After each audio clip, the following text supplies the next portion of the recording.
What do you think most people get wrong about motivation? They think that maybe once I get it, I'm going to hold on to it. Nothing is permanent. Nothing is permanent. And a lot of times you have to learn to perform without motivation. And that's what people think. They think I need to have this motivation to work out, to study, to be better. So if they don't have it, they just don't fucking do it. And that's where you fail. You have to learn to train your mind well beyond motivation. If you have motivation, that's great. That's some kindling to the fire. All it takes is a little bit of fucking spark, you can burn the whole forest up. But motivation, you have to learn to exist without it. You have to learn to be, your best self when you're least motivated. But where do you go to? You wake up on a morning, it's cold, it's wet, it's dark, you've got no cartilage in your knee, you've got shitty shorts, whatever it is that's the issue today. Keep talking. I know there's a whole bunch of people with that right there. That fires me up. That makes me fucking happy, what you just said.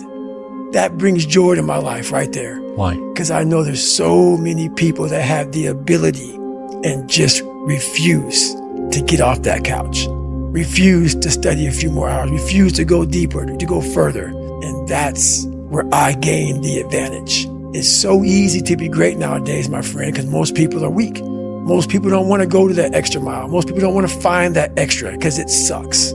It's miserable. It's lonely. And so many people just want it the easy way. I'm sorry, man. It's not. So what they start to do is they build this narrative of it's okay. When the narrative should be, you need to fucking work harder. You need to fucking discipline your mind better. We need to help people more than just saying it's okay. It's okay that you're not fucking willing to fucking help yourself out. That's not okay. It's not okay. It's not acceptable. Even though it's your life, if that's acceptable, that's unacceptable. And there's a lot of people in this world, me included, that if I accepted that, I wouldn't be anywhere. Motherfucker, the purpose is you. We forget that. Every fucking day I wake up and I don't want to do some fucking shit. I'm like, okay, man, do you want to be a bitch today? Do you want to feel like a little bitch? Do you want to walk around all day knowing that you could, but you didn't? So it's perform without purpose. You have to learn how to get up and do shit when you ain't got no fucking 5K, no 10K, nothing. Nothing exists. Your life fucking sucks. You're in the fucking dungeon. But guess what, motherfucker? I'm still going to get it. Because when that time comes, because the time is going to come, when that purpose is there, you'll be ready. There is no perfect time to start. You got to start now with changing your life. We're all being tested in life. And guess what? This is one test you can't cheat on. We all have our own test. Some of us are obese. Some of us are depressed. Some of us are insecure. In the military, we had this big old rucksack on the back. Had batteries, water, extra gear. Your extra gear is the you're dealing with in life. And the only way to overcome it is for you and you alone to face it. You have to do your best work when you're the least motivated. So those days you don't want to do it, guess what you got to do? You got to suck it the up and do it. Because this world we live in is tough. It's tough. It will beat you down. The world and the life that we live in is the ultimate competitor. It will try to take you out. It will find your weakness and it will fucking just hammer you. It's like a personal curse. 100%. Being ashamed is one of the biggest things that kill people nowadays. In their minds, kill them from moving forward. I'm ashamed of myself. Don't ever be ashamed of anything you've done in your life. Face it, fix it, make it better. I want to be David Goggins. For too long in my life, and it got me in trouble. For too long in my life, I wanted to be accepted. Growing up, I lied. I did what I could. If you like UFC and I didn't, I love it. I love it, man. Let's go watch it, man. Be my friend. Be my buddy. That weak ass I found out through this path of life, who is David Goggins? Who am I? There was no fucking trophy on the fucking wall on the mantle. That trophy's in my fucking brain. No one helped me get there. No one paid my fucking bills. No one did shit for me. No one ran those fucking miles, lost that fucking weight, went through it. I suffered on my own and developed this man who said, it's who I am, man. You want to be uncommon amongst uncommon people. Once again, not every message I have is for everybody. So as weak or soft people out there who want to pick apart the messages, just tune it out. Life ain't about medals, ain't about certificates, it ain't about houses, money, cars, fame, all that bull. It's about scars. So when you get judged, when everything is said and done with, you won't get judged on your medals. You get judged on your scars. Those scars show your willingness to get to the other side. They show your failures. They show your willingness to start from scratch. They show what you're willing to do to go the distance, to see what you're capable of. So make sure in life, don't be afraid to get scars. Some people didn't understand when I say I'm training for life. 2020 was the perfect example of that. A lot of people lost jobs, lost businesses, lost family members. A lot of folks spent a lot of time in the hospital, on ventilators. That should have caused a lot of demons in your brain. Folks see how much I work out, and they think I'm running from demons. It's not demons, it's discipline. And I'm a disciple of discipline. You can't outrun your demons. They'll always find you. Only way to beat them motherfuckers is look at them eye to eye and make them your bitch. Mindset's the only thing that gets you through hard times. Merry Christmas. Anybody that follows me knows one thing. I should be a fat guy. So I get all these emails about how people want to lose weight. I want to lose 50 pounds, Goggins, in 3 months. How do I do it? My response to them is, what have you done so far? I know the answer. The answer is nothing. I know you didn't wake up one morning and decide to damn email me to see what you could do. You woke up for days and weeks and months. Not like what you saw in the mirror. Going out for a little run. Feeling your damn fat. Jiggling. If you want something, everything out there is free to you. Google the mother. My diet was breakfast run, lunch run, dinner run, snack run. Stay hard. Like I always say, this message isn't for everybody. Some of you are so weak, just being in your very presence can make a man go impotent.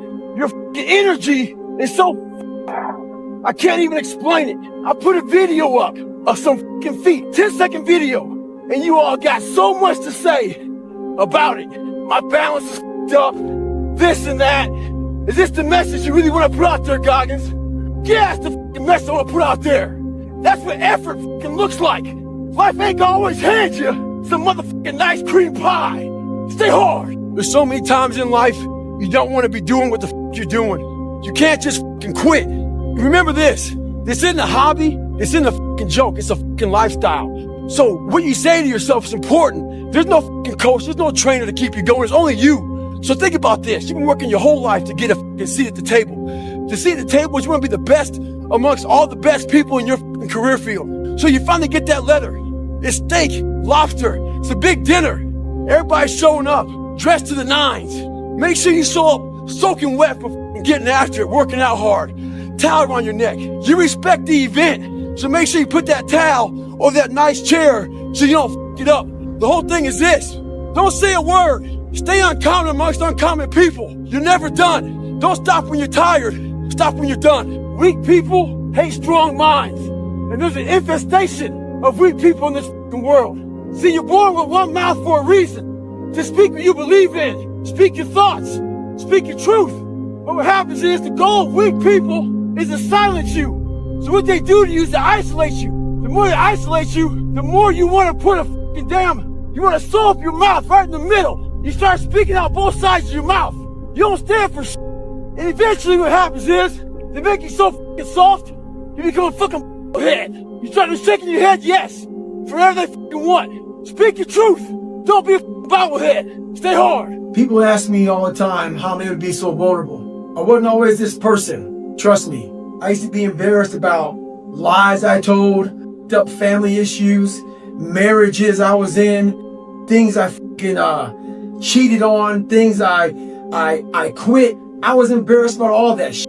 So a lot of people had things on me and they had power over me and could use this whenever they wanted to. And I didn't like how that felt. So I wanted to get to a spot in my life where I could put a billboard up in the town I lived in with every thing I did wrong and let people drive by and see it. And I'm finally at that point. So when you get to that point, you kind of take that power back from people. But my question to you is this. Are you at a point in your life where you can put a billboard up in your town and have folks drive by that? Stay hard. People are hilarious. They are so threatened and jealous and insecure and every word in between all that. When I was fat and lazy and insecure, struggling in school, struggling in life, people were giving me all this advice, trying to help me out. Well, I went on the other side of the spectrum. I lost weight. I got in shape. I started studying. I started becoming one of the hardest working people out there. And guess what? They still had shit to say. They had shit to say when I was fat. They had shit to say when I lost weight. People don't want to see you better than them. That's what it comes down to. You make them feel good about themselves when you're fat and lazy, and you make them feel like when you come from the depths of hell and you decide to fucking make it. There's enough food and pie for everybody to eat. Don't hate a motherfucker because he worked harder than you. Life's about improvise, adapt, and overcome in every situation that's in front of you. A lot of people hate that message that I say continue pushing, continue finding your new 100%, continue finding your best self. If you don't like that message, this is not the place to be. I'm about people trying to find the best they have, not making excuses, overcoming any and all obstacles. So today, I can't run. I can't do much. But you can guarantee one thing. David Goggins got the after it. He got the after it. I don't give a if my knees don't work. I'll find something else that does. Stay hard. One thing about life, it is very unpredictable. But one thing's for damn sure. People are very predictable. So what that means is you can prepare for the assholes of this world. So we are teaching right now anti-bullying. We're trying to change anti-racist. We're trying to change. Well, in the long term, that may work out. But in the interim, that ain't gonna fly. So for you to continue to complain, get your butt hurt over people not liking the way you look, the way you sound, the way you dress, where the fuck it may be, you need to change on how you look at those fucking people, what they say to you. You gotta start armoring your mind. Start preparing yourself for what's out here in life. Build confidence. Build self-esteem. So when people talk to you, it doesn't fucking matter. If anybody out there knows who I am, I totally disagree with all of that crap. I think it's crap, and that's exactly how the people in the world become weaker people. It's by capping your brain. It's by putting this kind of garbage in it about not attacking what you're not good at. It's about putting a cap on managing your expectations. If I lived that way, if I had any kind of thought process like managing expectations, I would be a 400-pound man by now, working some job that made no money, and I would never know my capabilities. I would never have become a Navy SEAL. Self-esteem was built at a young age. I had 0. So that's why that discipline for me was so fucking important. It takes nothing to be a loser. And that's why I hold most people to a higher standard, because I know how little it takes. Little ability. Like you need no talent. You need no greatness inside of you. And you can still be a bad motherfucker. One of the keys to my success in life was I was able to see myself at the end of a very difficult task before I even started it. When I was 297, out of shape and afraid of water, I was able to see myself at graduation as a Navy SEAL. But as time went on, I kept on getting rolled back to day one. And every day got longer and longer. So what I had to do was I had to take this big chunk and make it small. So I became the master of the one day that I was living. We have to do that now. We don't know when the end is coming to this. So we got to master that one day. It may keep on getting pushed back day after day. If you master that day and want to be harder and stronger, you'll figure it out. There's a lot of successful people in this world who still feel empty inside. And they wonder why they still feel empty. So they try to make another million, 2 million, 3 million. Let's buy a new car, a new house, a new boat. Let's buy more of everything. At the end of the day, they still feel real empty inside. For me, I wasn't even fucking successful. I just felt empty. So I was trying to hide my insecurities, my doubts, all this bullshit. So I was trying to dress up a turd. And when you try to dress up a turd, you're still a turd. It's like a turkey. You get a turkey for Thanksgiving. If you don't know what you're doing, you cook that motherfucker without going inside and cleaning it out. You gotta clean the insides out before you start dressing it up. Same thing with life. If you don't get inside your soul, inside your heart, and fix it, be willing to go to war with yourself. Stay hard. So I've been grinding lately. Had to go back to the lab, readjust some shit in my brain, putting a lot of miles in every day, run over 20 miles a day, getting up early, going to bed early, eating the right shit.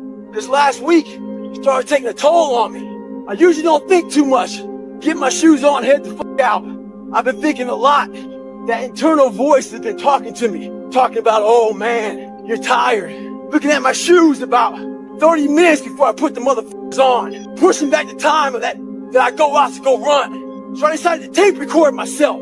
That internal voice I put on tape sounds like a straight bitch when I listen to that motherfucker. So if you ever have a hard time out there, tape yourself. Listen to what kind of bitch you're being. Stay hard. So 2 guys asked me to help them train for a marathon. Oh, when they picked the day to train, it's 40 degrees, raining, windy, nasty. Those cats are inside the treadmill. You can't let conditions dictate your outcome. They believe that if it rains or snows, or it's too windy, they may cancel the marathon. They ain't canceling shit. You better train with whatever conditions they give you. The person that usually films me, she's taking a day off in the car right now because it's too nasty. Don't do the same. This guy gets a hold of me in February, talking about how hungry he is to train with me. I said, man, when I'm in LA, I'll look you up. Well, guess where I am? I'm in LA. So I called the guy up. He's embarrassed. He says he's not training as hard as he was because he's training for the LA Marathon. That's the definition of a part-time savage. He wasn't hungry. I'm wanting a snack. Second he ate, he got full. A full-time savage, we want seconds, thirds, fourths. Second we get done eating all that shit, the food in the house is gone, we go buy more. We're never full. Stay hard. So I got a great question today. Question was, I'm working my ass off, but I'm not seeing results. What we do is we go on social media, and that shit poisons us. We have all these fit models that we're taking these snapshots of. Snapshot these great legs, great ass. If you're a guy, big arms, big shoulders, big chest, all this bullshit. Take that middle snapshot. We start working our ass off for weeks, for months. We don't see results, so we get all pissed off. Those results are there. But what you've done is you take that mental snapshot and you're not seeing the results of that fitness model, that person you want to be. Half of us don't even have it in our bodies to look like that. So what you want to do is take a mental snapshot of how you looked before and where you're at now. That's what you want to do in life. Compare yourself against yourself. Don't get poisoned by bullshit. Stay hard. This guy stopped me at a stoplight. He was like, hey Goggins, why am I not getting better? I'm a big time goal setter. I run half Ironmans. I run half marathons. I go for that new promotion at work. Why am I not getting better?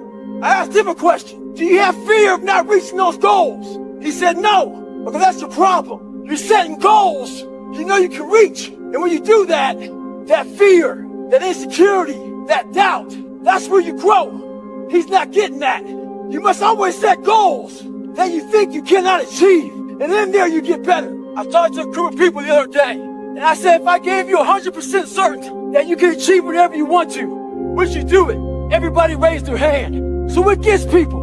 It's the uncertainty. What we do is we love to bury half of ourselves away. All the bad parts. We bury them in the attic. We bury them in the cellar. We bury them in the dungeon of our mind. We're afraid to go in there and figure the shit out.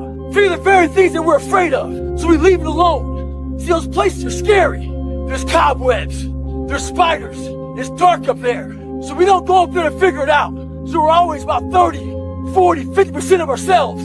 So what does that say about you? If you're not succeeding and you're not achieving, it's because you're afraid to go in that dark place to find yourself. The other day, me and my girl watched this animal show, and this fawn was being born out in the wild. And the fawn came out, my girl was like, oh, look at that, it looks like Bambi. I was like, that motherfucker, this thing's gonna be hunted. It looked all exposed and fragile. It made me think about myself growing up. The only thing different about that fawn and me is that fawn couldn't hide, and I thought I could.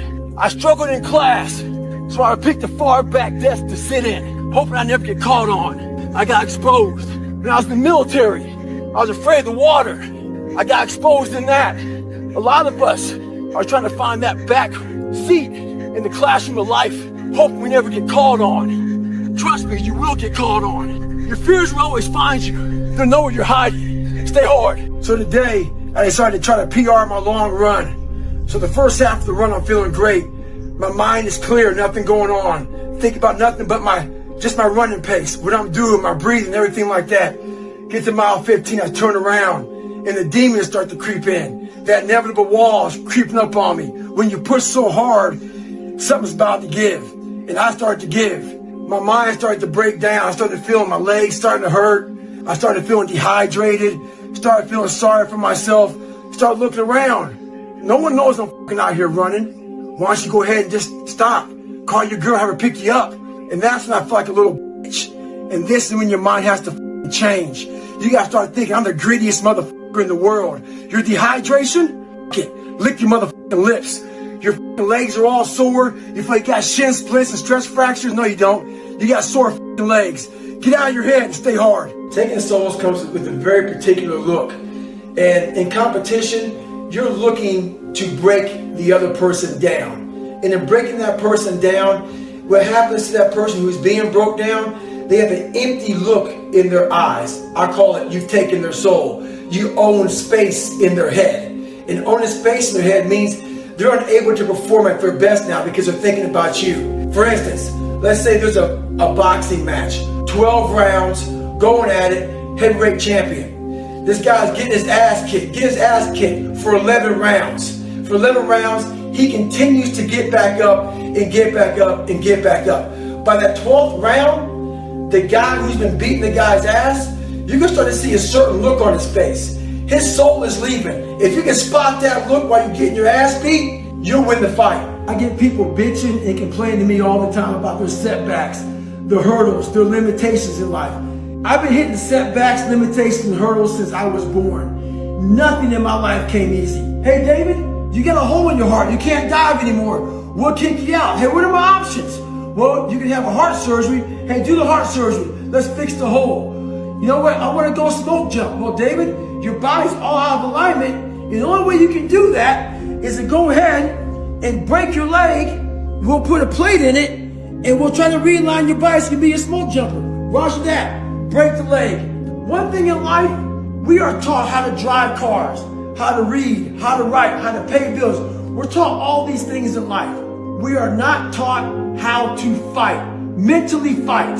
Very few of us have the courage to fight for what we really want. We sit back, we bitch, we complain, we moan. Learn to armor your mind. Stay hard. So when I tell people, hey, stop listening to music for a little bit, put your fucking phone down, put the computer down, really focus, the most powerful weapon is your brain. It relates to them. You know, they're like, oh man, yeah. You know, we weren't raised on this shit. Mm-hmm. They can kind of go back in the dungeon, but these millennials grew up with all this technology and all this noise. It's so fucking noisy out here that they can't hear themselves think. So the people who really get the most bang out of my message, even though millennials follow me the most, are people who are from 30s to 50s, because they're like, you know what, man? Yeah, I fucking get that. Yeah. I remember back when I was a better human being before I started being dependent on my phone and dependent on this and dependent on that. And literally, you can't even have a conversation with somebody nowadays because their minds are so out of it. Or they're checking the Instagram. Yeah, man. Like, I mean, like you, like, hey, yeah, So they're like looking at you and their phone and they're here. And then as you're having a serious conversation, an enlightening conversation, they then come out of nowhere and say, hey, did you hear about Trump? You're like, what the f*** is your problem, man? You can't hold a fucking attention span for longer than 15 seconds. That's why you're not successful. It takes a lot longer than 15 seconds to be focused on becoming rich, becoming a better person, becoming smarter, becoming more athletic, losing weight. It takes time. Your mind needs to be focused on that fucking task. So that was my mindset. But I was like, hey, I can't have that kind of mindset. So I went to the dungeon and started using all my insecurities as strength. Instead of looking at being bullied and my dad messing me up and all that stuff like that, I looked at it as, who could have survived all this and still be here with the opportunity to go to Navy SEAL training?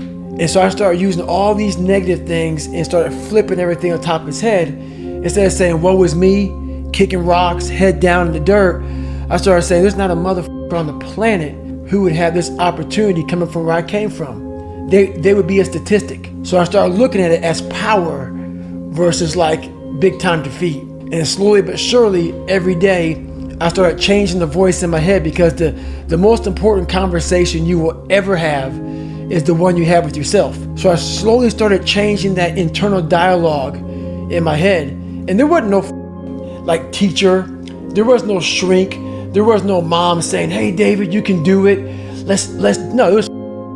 And that was where the power came from. The power came from, no one's helping me, no one's coming back to save me, no one's coming back to pull me to the finish line.